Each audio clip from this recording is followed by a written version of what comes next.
And one day, I don't remember what year it was.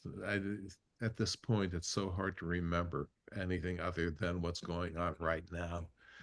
Um, we received a message from a friend in Belgium. She said, "We just are introduced to a new process in one of our courses. It's called the peak state transfer. Would you and Lalita like to experience it?" And I heard that, and my ears perked up, and my eyes lit up. I says, "Of course, please, please do this."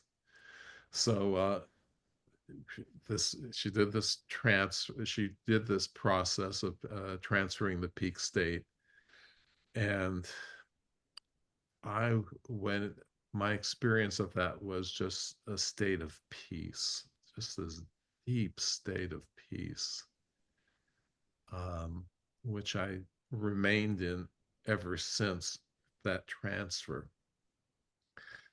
Other things were going on that I was not aware of at the time, but the main thing that I experienced was this incredible peace.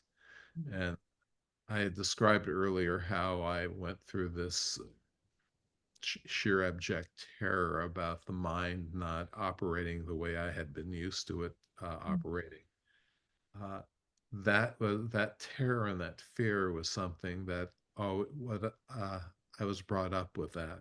That was something that my mother brought with her because her life had been filled with fear. And so I had that conditioning too. And so I had a lot of fear and a lot of anxiety. And I had a lot of voices still in the head. And that stopped.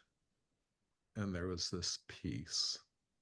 There is this joy that was there. The joy is the peace, basically. It seems that joy, peace, and love are very much the same thing for me now. Uh, because the having the joy and love creates this field of peace. There's this sense of protection and contentment. Um, it's hard to tell the story. It's hard for me to tell the story. There's a personality that I have that's wanting to tell the story, and yet as I talk about these states, I get in touch with the state, and I get lost within the state. There's a beauty in that.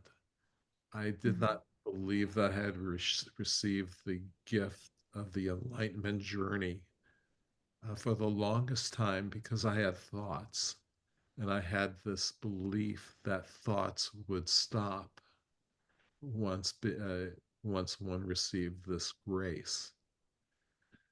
And so the long next, I spent a good year observing the thoughts and classifying the thoughts uh, because I wanted to get an understanding of what was taking place. It's such a fascinating experience, this journey that I'm on. There's the thought.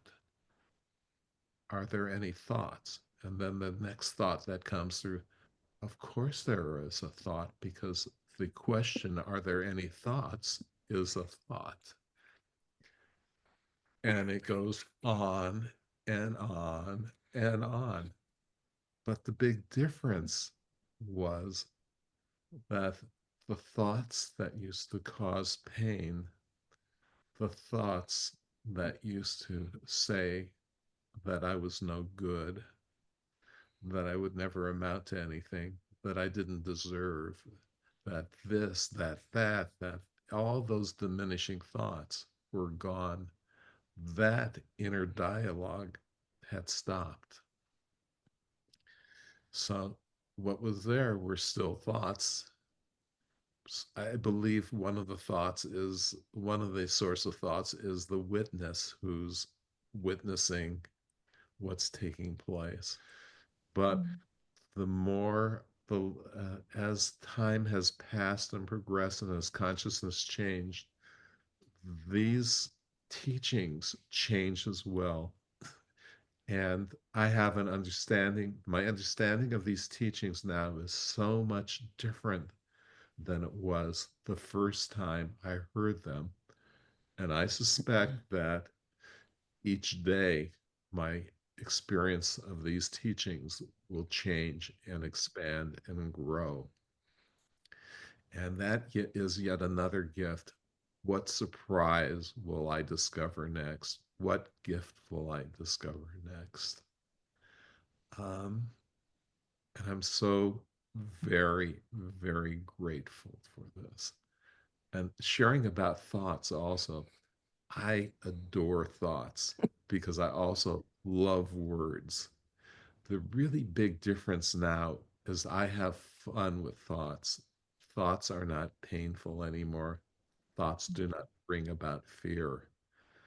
Thoughts are just a joyful experience. And sometimes a thought comes by and it's the the thought about the thought is, oh, that is so stupid. And it just causes laughter about it.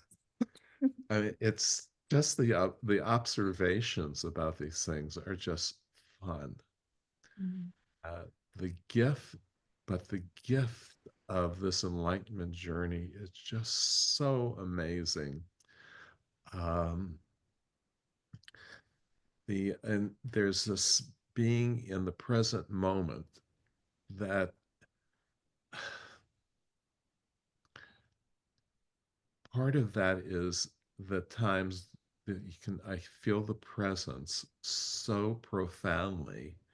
And when I'm taken over by the presence, there's only one place to be, and that's in the present moment. There's not I can't, the mind is not allowed to go back in the past, and it cannot speculate about the future when the presence is so strong and there.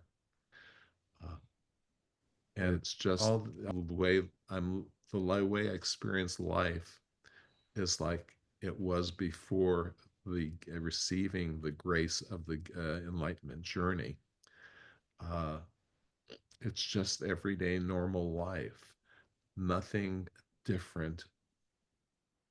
Nothing is perceived as being very different. That the peace has been there for so long. It's like taken for granted. It's like another body, another skin, and it just at times it gets more intensified. Mm. There's it's the ebb and flow of life. And there's one other thing I've wanted to share. I thought I was first introduced to Sri Amma Bhagavan in March of 2005, but what I realized I was first introduced to Sri Amma Bhagavan in April of 1986. That's when my dad died, and when he passed, I was really mourning him and very missing him, and I was crying. I remember in being in bed, trying to fall asleep, just crying, and I'd been I'd been praying to the Hindu god Shiva at that point in my life, and I was just so missing my dad so much. My heart feeling so heavy and not really able to fall asleep in this dark room. And suddenly, um, I was someone who didn't believe I ever had a mystical experience. And then suddenly, the whole room got filled with light. And I got this message, all this white light in the room. It said, "This is Shiva. This is Lord Shiva."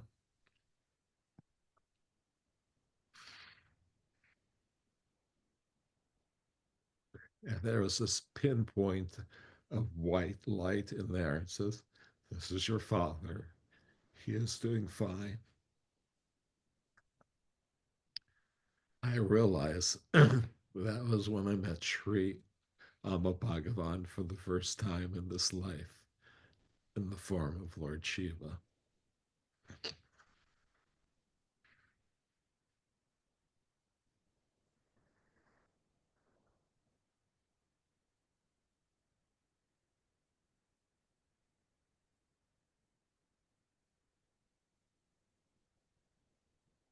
This journey is really beautiful. And right now, I get the grace of reliving that experience. The heart expands, the tears flow.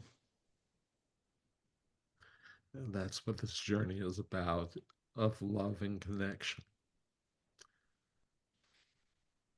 And for this, I'm so grateful to have been able to reconnect with Sri Amma and Sri Bhagavan. It's the most incredible grace. And for this, I only can give my profound thanks.